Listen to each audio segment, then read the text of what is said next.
Sir लगातार माँ पंचायतें हो रही हैं अलग अलग राज्यों में, पर सरकार पर जो दबाव बनना चाहिए वो बन नहीं रहा है। क्या कारण समझते हैं इसका? देखिए, अब बनेगा। इसीलिए जो है वो हम एक प्रयास कर रहे थे कि जो हमारे दलित भाई हैं वो भी इस आंदोलन में साथ जुड़ें और फिर हम 1 और 1 11 हो जाएंगे। ये लड़ाई लुटेरे और कमेरे के बीच की है। अगर हम सभी कमेरे लोग, अगर हम सभी मेहनत करके खाने वाले लोग अगर हम एक मंच पे आ जाएंगे तो फिर सरकार को मानना ही पड़ेगा, फिर उसके पास कुछ नहीं बचेगा, क्योंकि ये लड़ाई पूंजीपति और आम जनता के बीच की। लेकिन सर पहले गाजीपुर बॉर्डर पे तो दलितों का विरोध किया गया था। नहीं, दलितों का विरोध तो कहीं भी नहीं किया गया। सर गिरफ्तारी भी हुई है, पुलिस ने पीटा भी था उनको, लेकिन वो समर्थन में आए थे। पुलिस, हाँ ये हो सकता है, पुलिस ने पीटा है। हमने तो विरोध नहीं किया, हमने तो गले लगाया है, हमने तो विरोध नहीं किया। पुलिस ने जरूर पीटा होगा। पुलिस तो, अरे भाई मेरे ऊपर 30-35 मुकदमे दर्ज कर दिए, 307 के हैं। इरादा कत्ल के, मैंने तो किसी की उंगली भी नहीं लगाई। पुलिस जाते करती है। अब भी हमारे जो है 1700 नोटिस लोगों के पास गए हैं। पुलिस कह रही है कि आओ पेश हो जाओ। किसी का गाड़ी का नंबर उनकी फ़ोटो में आया है, किसी का चेहरा उनकी फ़ोटो में आया है, कोई नरेला से गिरफ्तार कर लिया, कोई यहाँ से लाल किले तक पहुँचा गया। तो 1700 लोगों को नोटिस अभी आए हुए। सर कृषि मंत्री का एक बयान आया अभी कि वो कह रहे हैं ऐसे भीड़ इकट्ठा करने से कोई कानून वापस नहीं होगा जो पार्लियामेंट से पास हो चुका है। मैं तो ये मानूंगा कि बड़ा खेदजनक बयान है। उनको शायद अभी तक नहीं पता कि लोकतंत्र में भीड़ की तो देखी जाती है, फिर लोकतंत्र किस बात का। और आज माननीय उदित राज जी ने ठीक कहा है कि हमें तो संविधान बचाने की जरूरत है। अब लोकतंत्र इसी बात का होता है कि जो लोग चाहते हैं वो बात मान ली जाए।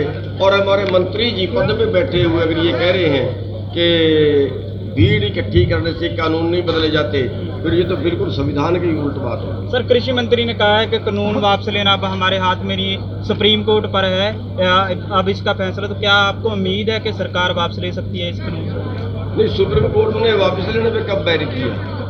सुप्रीम कोर्ट ने तो केवल उनके लागू करने पे बैन किया है कि जब तक झगड़ा है तब तक लागू ना करें। सुप्रीम कोर्ट ने कब कहा कि सरकार वापस नहीं ले सकती?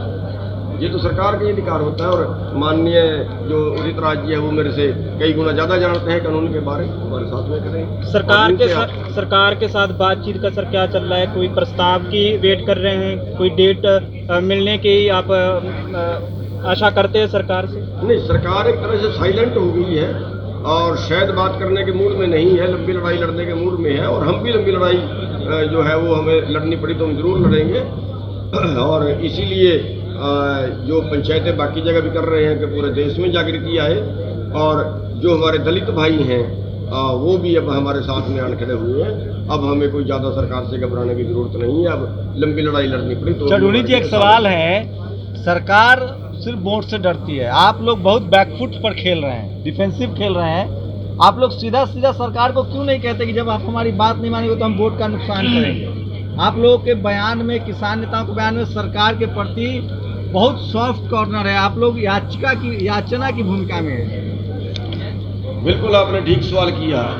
हम याचिका की भूमिका ही है। हम अपने जैसे मुकाबला करने की, लड़ने की भूमिका आ जाती है उसमें नहीं। हम थोड़ा सा लोकतंत्र को मानने वाले लोग हैं। और जहाँ तक उनका विरोध हमने नहीं किया, वो इसलिए नहीं किया कि शायद इसको कहीं लोग इसको ये कहना शुरू कर दें कि ये राजनीति करने वाले लोग हैं, ये राजनीति की तरफ बढ़ रहे हैं, वो नहीं है। हाँ, लेकिन हाँ, पश्चिमी बंगाल में अब चुनाव आएगा। पश्चिमी बंगाल में हम सब जरूर जाएंगे और पश्चिमी बंगाल में जाके वहाँ हम लोगों से अपील करेंगे कि इस देश को बचाने के लिए आप वोट किसी को भी डालिए, जो भी जीत सकता है, जो भी बीजेपी को हरा सकता है उसको वोट डालिए और केवल बीजेपी को न डालिए। और यहाँ की भी हम आपको बता दें, हमने खूब अपील की है। आपने मेरे तो भाषणों में हर जगह सुना होगा कि हमने बार बार अपील की है कि जो भी भाई इस आंदोलन में सहयोग ना करे और कल वो किसी भी चुनाव में खड़ जाए,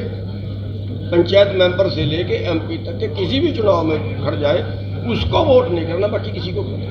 सर आज ऐसे बहुजन माह पंचायत हुई है तो जो उसमें प्रस्ताव पास किया गया कि लेटर एंट्री और निजीकरण का, क्या संयुक्त किसान मोर्चा इस मांगों को उठा सकता है भविष्य में?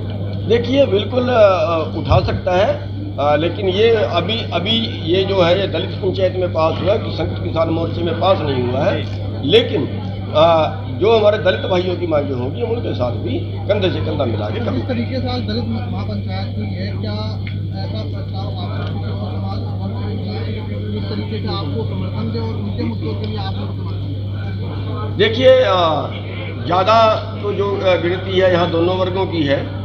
दलित समाज बहुत ज़्यादा है और या फिर दूसरे जो लोग हैं जो किसान कम्युनिटी से जुड़े हैं वो लोग ज़्यादा हैं, और बाकी तो इसमें जो शहर वाले लोग हैं वो भी समर्थन में आ रहे हैं, व्यापारी भाई भी समर्थन में आ रहे हैं, सब समर्थन में आ रहे हैं। और एक बात इसमें है कि जो हमारी बात रखी गई, जो 30 लेटरल एंट्री की बात है, वो दलित समाज से ही संबंधित नहीं है। जनरल कैटेगरी के भी लाखों स्टूडेंट्स और यूथ तैयारी कर रहे हैं IAS की, वो भी तो वंचित हो जाएंगे। और ये जो 30 IAS आएंगे, लगभग 300 नए IAS या फ्रेश IAS के बराबर होंगे। इनकी भर्ती सीधे ज्वाइंट सेक्रेटरी लेवल पे हो रही है। ज्वाइंट सेक्रेटरी लेवल का एक IAS ऑफिसर पूरे विभाग को चलाता है। 10 IAS जो नए या फ्रेश ऑफिसर होते हैं उनके बराबर प्रभाव होगा। इससे तो सामान्य वर्ग के लोग प्रभावित होंगे, SC ST OBC का रिजर्वेशन तो खत्म होगा ही। तो इसलिए यह ना कहा जाए कि ये दलित से ही जुड़ा हुआ है। दूसरी बात है कि निजीकरण के खिलाफ तो लड़ाई लड़ी रहे। अडानी अंबानी, ये जो APMC का निजीकरण हो रहा, तो यही लड़ाई तो हमारी भी है। और तीसरी है कि नौकरी लोगों को मिले।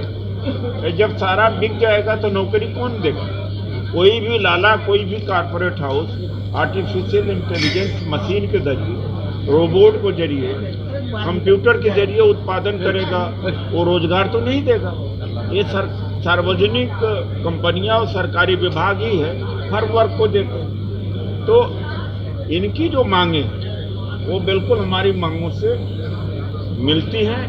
और इससे सबसे ऊपर हट करके ये बात हमने कही कि संविधान बचाना किसानों के लिए और दलितों के लिए, गरीबों के लिए, महिलाओं के लिए जरूरी है। Okay, thank you. ये बंगाल में कितना असर पड़ेगा दलित महापंचायत? अब आप इनसे सवाल करें। भाई अभी इधर कुछ हो गया यार, बहुत बहन तो कोई नहीं देखेगा। चलो जी। ये जहाँ तक बंगाल का सवाल है,